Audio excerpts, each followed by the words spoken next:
कविता का शीर्षक है भिक्षुक। भिक्षुक कविता के कवि सूर्यकांत त्रिपाठी निराला जी हैं। इस कविता में भिखारी का बड़ा ही मार्मिक पर यथार्थ चित्र प्रस्तुत किया है। वह आता दो टूक कलेजे के करता पछताता पथ पर आता, पेट पीठ दोनों मिलकर है एक, चल रहा लकुटिया टेक। मुट्ठी भर दाने को भूख मिटाने को, मुँह फटी पुरानी झोली को फैलाता, दो टूक कलेजे के करता पछताता पथ पर आता। कवि कहते हैं कि सड़क पर भिखारी हृदय से दुखी होता हुआ पश्चाताप करता हुआ आ रहा है। लगता है उसे कई दिनों से खाने को कुछ नहीं मिला है, इसलिए उसका खाली पेट पीठ से लगा हुआ सा लगता है। वह इतना कमज़ोर है कि उससे लाठी के सहारे के बिना चला भी नहीं जा रहा है। वह मुट्ठी भर दाने पाने के लिए तथा उनसे अपनी भूख मिटाने के लिए अपनी फटी पुरानी झोली को फैला रहा है, अर्थात लोगों से मुट्ठी भर दाने देने की गुहार लगा रहा है। साथ दो बच्चे भी हैं सदा हाथ फैलाए, बाएं से वे मलते हुए पेट को चलते और दाहिना दया दृष्टि पाने की ओर बढ़ाए। भूख से सूख ओठ जब जाते, दाता भाग्य विधाता से क्या पाते, घूंट आंसुओं के पीकर रह जाते। भिक्षुक के साथ उसके दो बच्चे भी हैं। वे भी अपना हाथ फैलाकर लोगों से भीख मांग रहे हैं।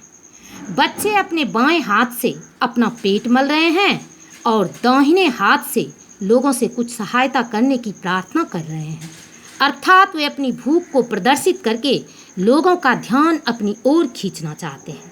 भूखे रहने के कारण उनके होंठ सूख जाते हैं, तो भी अपने भाग्य विधाता से वो भूख, अपमान, उपेक्षा आदि के अतिरिक्त कुछ भी नहीं पाते हैं।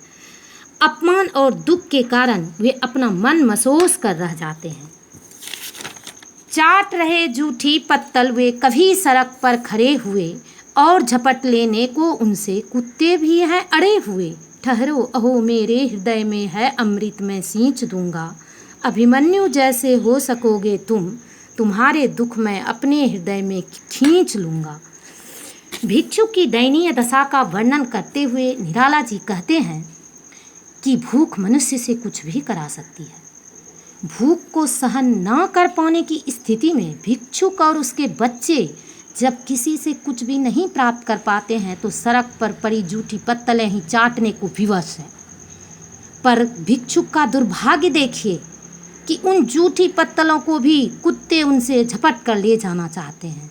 कभी स्पष्ट करना चाहते हैं कि भिक्षुक की दशा पशुओं से भी हीन है। कवि भिक्षुक के प्रति सांत्वना प्रकट करते हुए कहते हैं कि मेरे हृदय में भिक्षुक के लिए प्रेम का भाव है। इसी प्रेम के बल पर मैं उसे अमरत्व प्रदान करना चाहते हैं। कवि भिक्षुक को अभिमन्यु के समान अपने अधिकारों को लड़ने की प्रेरणा दे रहे हैं।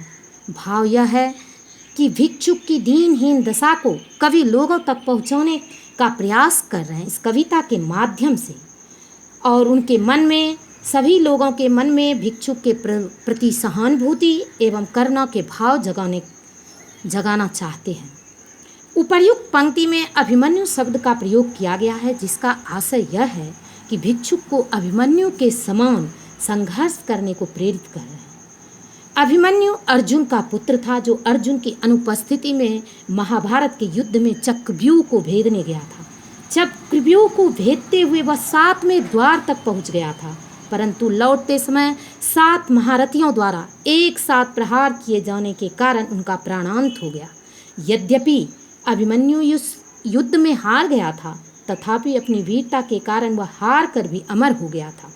सभी के द्वारा उसे प्रशंसा एवं सहानुभूति प्राप्त हुई। कवि की भी इच्छा है कि भिक्षुक की दीनहीन दशा पर उसे समाज द्वारा सहानुभूति प्राप्त हो। इस कविता का उद्देश्य भिखारी की दयनीय दशा का वर्णन करके बुद्धिजीवी वर्ग को झकझोरना है।